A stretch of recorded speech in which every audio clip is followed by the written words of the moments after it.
When a major crisis hits, the normal rules of society can feel like they're evaporating. Suddenly, the person who didn't prepare becomes a potential threat to your family. And they won't be hitting the big box stores at first, they'll be looking at quiet neighborhoods, just like yours. They have an idea of what you've got, and believe me, they have a shopping list. Today, we're exposing the top 7 things looters will try to steal first and revealing the common hiding places they always check so you can stay one step ahead. Now, forget what you might think. We're not just talking about desperate people grabbing food and water in the first moments of chaos. While that certainly happens, a more calculated threat emerges just as quickly. These are the opportunists, the criminals who see a breakdown in order as their own personal Black Friday. They operate on a simple formula: maximum value for minimum risk. They know the layout of a typical home better than you think, and they have a mental checklist of what to grab. This isn't about scaring you. It's about smart, strategic preparation. Understanding the playbook of your opponent is the first step to beating them. We're going to break down their priorities, from number 7 all the way to the absolute number 1 thing they will risk it all to get. For each item, we'll get into the psychology of why it's a target, show you the lazy hiding spots that are practically an open invitation, and give you actionable, intelligent ways to secure your assets. When the time comes, your home is the one they'll skip. Let's get into it. Number 7, power tools and equipment. Coming in at number 7, we have power tools and equipment. This one might surprise you. It's not glamorous, but in a world without open hardware stores and reliable supply chains, these things become a form of currency and, more importantly, power. A looter sees your garage not just as a place for DIY projects, but as a treasure chest. First, let's get inside their head. They want tools for 2 main reasons. The first is immediate utility. A good set of bolt cutters, a pry bar, a battery-powered angle grinder, these aren't just for home improvement anymore. In a crisis, they are the keys to the kingdom. They are what allows a looter to get into the next house, the next business, the next locked container, faster and more efficiently. A looter who scores a great set of power tools on their first hit has just upgraded their entire operation, making them 10 times more dangerous to the rest of the neighborhood. The second reason is pure value. The market for stolen tools is already huge. During a disaster, it explodes. Thieves know that a high-end drill, a generator, or a chainsaw can be easily sold or bartered. A generator, in a grid-down world, is worth more than its weight in gold. It gives them power, light, and the ability to recharge their other stolen electronics. And this applies to your home just as much as a work site. Your garage is a soft target. It's often the weakest part of the house, with a flimsy door and a basic lock. For a contractor, their work van is a rolling jackpot. A single van can hold tens of thousands of dollars in equipment. Looters know this, and they will target work trucks without hesitation. They'll peel the doors or drill the locks and empty it in minutes. And the recovery rate for stolen tools? It's dismally low, meaning once it's gone, it's probably gone for good. So, what are the worst places to keep these things? The biggest mistake is leaving them in plain sight. A garage with tools neatly arranged on a pegboard is like a window display. So is a toolbox in the back of a truck. Another terrible spot is a cheap garden shed with a simple padlock. Those can be snapped in seconds. Leaving tools in an unlocked vehicle, even in your own driveway, is just asking for trouble. So how do you lock this down? The first rule is out of sight, out of mind. Stop advertising what you have. If your garage has windows, frost them or cover them up. Don't leave the garage door open for the whole neighborhood to see your inventory. For storage, think in layers. Your garage door needs to be more than just a visual barrier. Reinforce it. You can buy aftermarket locks and braces that make a standard roll-up door much tougher to break through. At a minimum, use a padlock on the door's slide lock. As for the tools, get them out of those bright, brand-name cases that scream DeWalt or Milwaukee.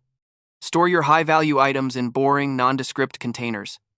A heavy-duty job box bolted to the floor of your garage is a fantastic deterrent. They're made of thick steel for construction sites. A looter looking for a quick score isn't going to waste 20 minutes trying to get into one of those, not when your neighbor's garage is wide open. For work vehicles, it's the same idea, but on steroids. Invest in high-security van vault safes for your tools that bolt directly into the vehicle. Add puck locks to the van doors, which are much harder to break than factory locks. And never leave the vehicle on the street if you have a more secure option. Number 6. Food and water. At number 6 on the looters list is something so basic it's often overlooked when we talk about high-value theft: food and water. In the first 24 to 48 hours, this is what the truly desperate will be after. But as a crisis drags on, even organized criminals will turn their attention to it because they know a simple truth: all the valuables in the world mean nothing if you starve. Let's break down the psychology. There are 2 phases to looting for food. Phase 1 is what you see right after an event like a hurricane. This is survival looting. People who didn't prepare raid grocery stores for the essentials. They aren't necessarily malicious, they're in survival mode. But once those stores are picked clean, they'll start looking for other sources. Phase 2 is where the predators come in. Organized groups know that in a long-term crisis, food and water become the new currency. Controlling the food supply is power. A group with a big stash of food can recruit people, barter for supplies, and control those who are going hungry. They're not just thinking about their next meal. They're thinking about long-term wealth and influence. They will target homes that look prepared. The house with the rain barrels, the one with the visible vegetable garden, the one that doesn't seem as panicked as everyone else, that's a signal. In their minds, you've already done the hard work of stockpiling for them. All they have to do is take it. So, what are the dumbest places to hide your food? The number 1 mistake is putting it all in one obvious spot. That classic prepper pantry in the garage or basement with shelves stacked to the ceiling is a terrible idea from a security perspective. It's the first place a smart looter will look. Once they find that room, they've hit the jackpot. Another bad spot is the kitchen pantry. That's fine for your everyday food, your open pantry, but your long-term survival stash should never be there. A burglar will always ransack the kitchen first. Hiding food in obvious containers like big plastic totes in the middle of a room is also a giveaway. It just screams important stuff inside. The solution is decentralization and deep concealment. This is the first rule of caching supplies. Never keep all your eggs in one basket. You should have multiple, smaller stashes of food and water hidden in different, unconventional spots. If one cache is found, you haven't lost everything. Think creatively. Where would nobody ever look for food? Instead of a giant pantry, what about building a false wall in a closet? You lose a foot of space, but you gain a totally hidden storage area. False bottoms in deep cabinets or drawers are another great option. Think about hiding food in plain sight by disguising it. 5-gallon buckets of rice or beans can be painted and topped with a cushion to look like simple stools in a basement. You can vacuum seal smaller amounts of food and hide them inside old, broken electronics. An old computer tower or a busted vacuum cleaner is worthless to a thief but has plenty of empty space inside. Number 4. Electronics. At number 4, we have electronics. In today's world, our entire lives are tied to these devices. In a crisis, their value shoots up, making them a prime target for any looter with half a brain. They're looking for laptops, tablets, smartphones, cameras, anything that's small, valuable, and easy to carry. Let's break down the motivation. It's a mix of resale value, data theft, and utility. First, resale. Even in a chaotic situation, electronics have a great value-to-weight ratio. A new laptop or the latest iPhone can be worth $1,000 and slips right into a backpack. We've all seen the footage from riots where electronics stores are the first to get hit. Looters know there's a black market ready and waiting for these goods, but the hardware is only half the threat. The second, and scarier, motivation is your data. Your laptop and phone are the keys to your entire life. They have stored passwords, banking info, private photos, and access to your email and social media. A smart thief doesn't just see a $1,000 laptop. They see a tool that could let them drain your bank accounts, steal your identity, or blackmail you. They're counting on you using a weak password, or even worse, no password at all. The third motivation is utility. In a crisis, information is power. A working phone, if the networks are up, is a lifeline. A tablet loaded with downloaded maps and survival guides is a priceless tool. A set of two-way radios lets a looting crew coordinate their attacks. They aren't just stealing your property, they're stealing tools that make them better criminals. So, where do people go wrong? The most common mistake is just leaving these things out in the open.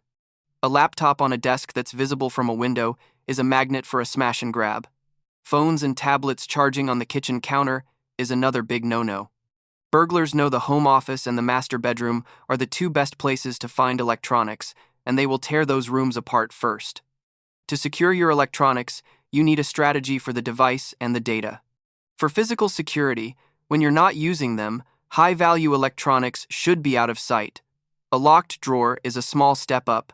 A real, fireproof safe is the best option. It protects from theft, fire, and water. If you have a large safe, make room for your main laptop and backup hard drives. If you don't have a safe, use deep concealment. Again, think of places that are illogical and a pain to search. A false bottom drawer is perfect for a tablet. You could build a hidden compartment into a piece of furniture. An old, clunky desktop computer case makes a great hiding spot. No one's going to steal a 10-year-old PC, but it can easily hide a modern laptop. Next, and this is just as important, is data security. You have to assume that your device could be stolen. Make the data on it useless to a thief. This starts with strong, complex passwords, not 123,456. Use a long mix of letters, numbers, and special characters. And turn on two-factor authentication everywhere you can. Full disk encryption is not optional, it's mandatory. Both Windows with BitLocker and Mac OS with FileVault have powerful, built-in encryption tools. Turn them on. With full disk encryption, even if a thief gets your laptop, the data is just gibberish without the password. They can't get your files or your banking info. All they can do is wipe the machine and sell the hardware, which guts its value to them and protects you from an identity theft nightmare. Number 5. Medications. Coming in at number 5 is an item whose black market value has absolutely exploded: medications. We're talking about both prescription and over-the-counter drugs.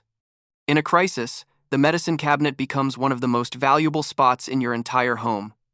To understand why, you have to look at it from two angles: desperation and profit. On the desperation side, a societal collapse means the medical system is gone. No doctors, no pharmacies. For someone with a chronic condition like diabetes or heart disease, running out of their meds is a death sentence.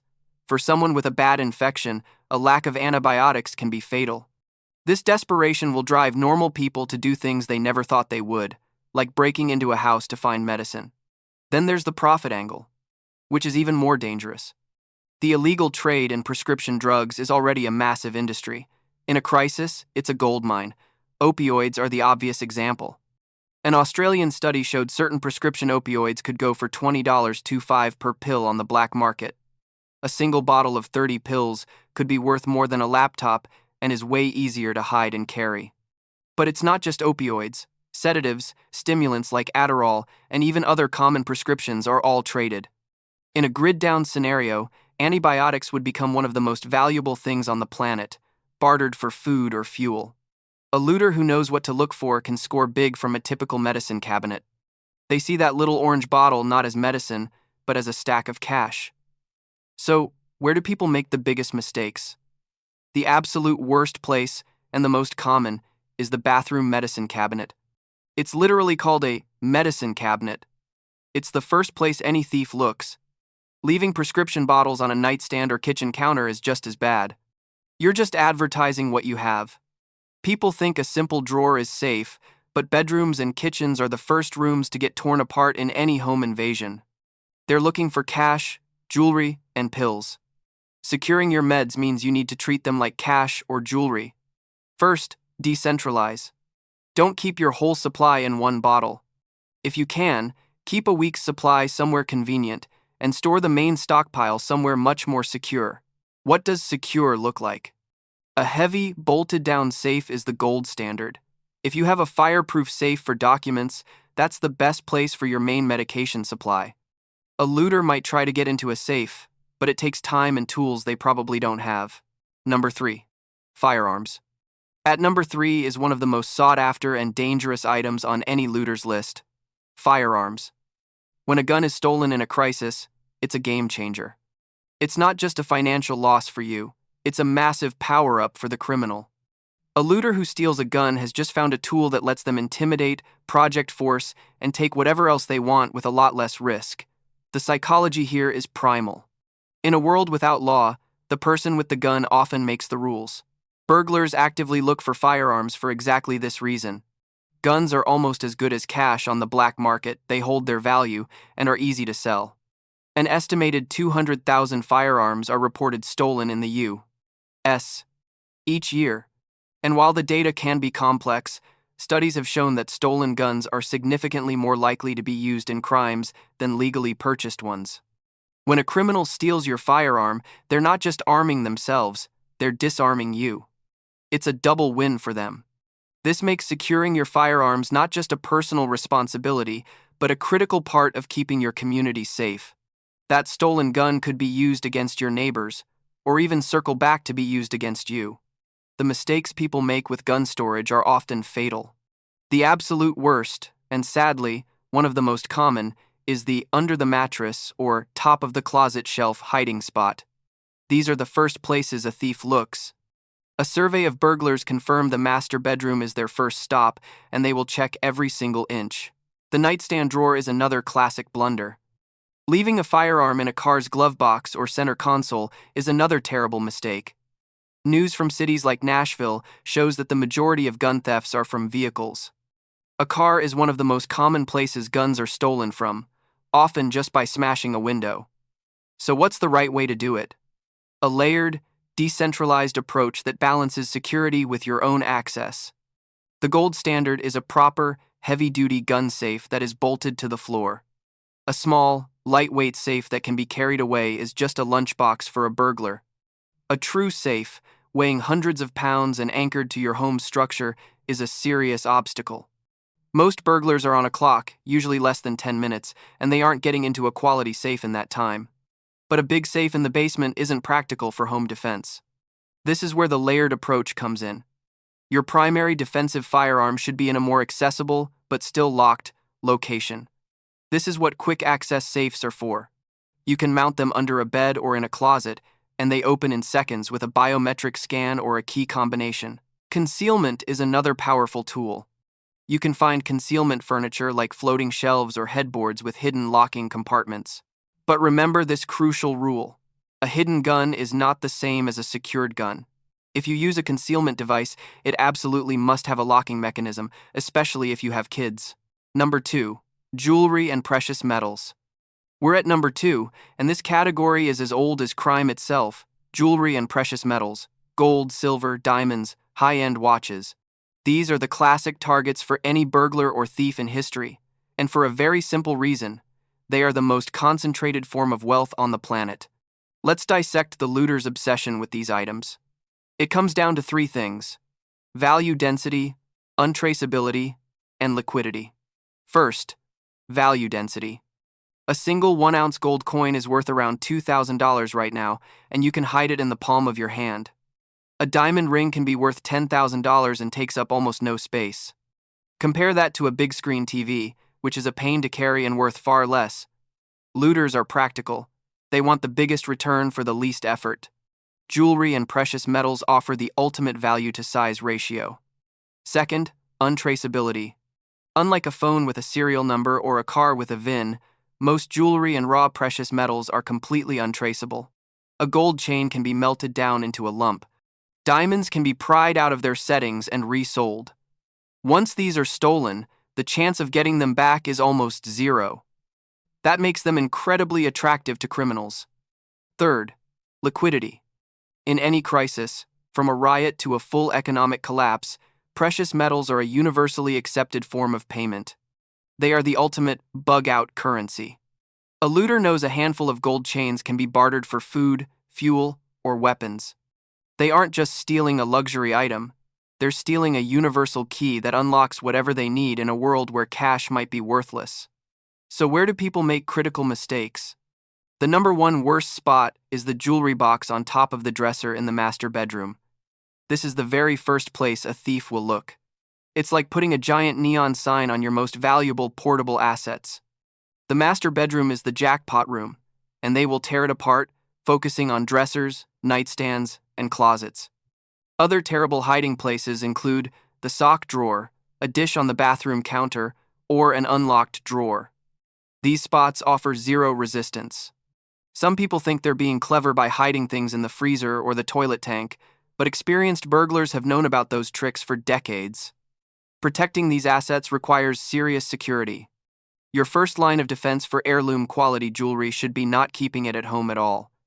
A bank's safe deposit box is the most secure place for items you don't wear often. For the valuables you do keep at home, you have to make them incredibly hard to find. A high-quality, heavy safe, bolted to the floor, is the minimum standard. Remember, a cheap, fireproof box from an office supply store isn't safe. It can be carried out of the house and broken open later. Number 1. Cash. And here we are, the number one item that looters and burglars will target first. It's king. It's untraceable, universally accepted, and you don't need a manual to use it. It is, of course, cold, hard cash. In any crisis, physical cash is the ultimate prize. When the power is out and credit cards are just useless plastic, cash is the only thing that works. Every criminal, from the desperate amateur to the seasoned pro, knows this.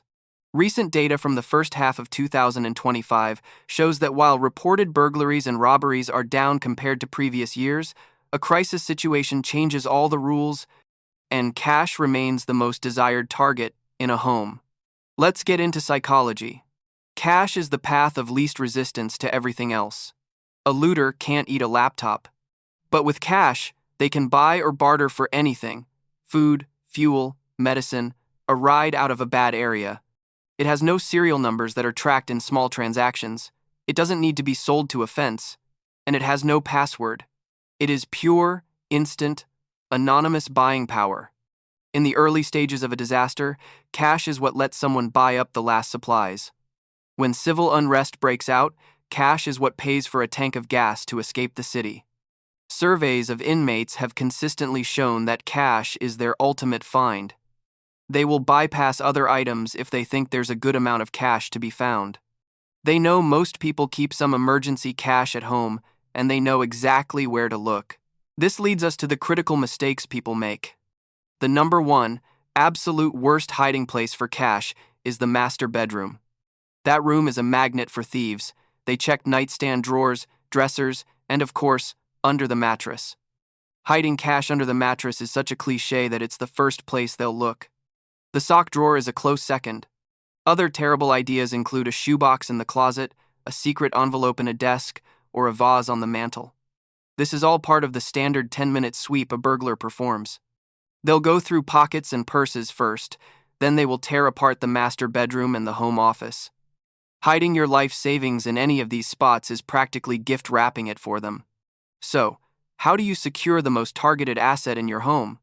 The same principles apply, but with even more focus: decentralization, deep concealment, and decoys. First, never keep all your cash in one spot. Break it up into multiple stashes.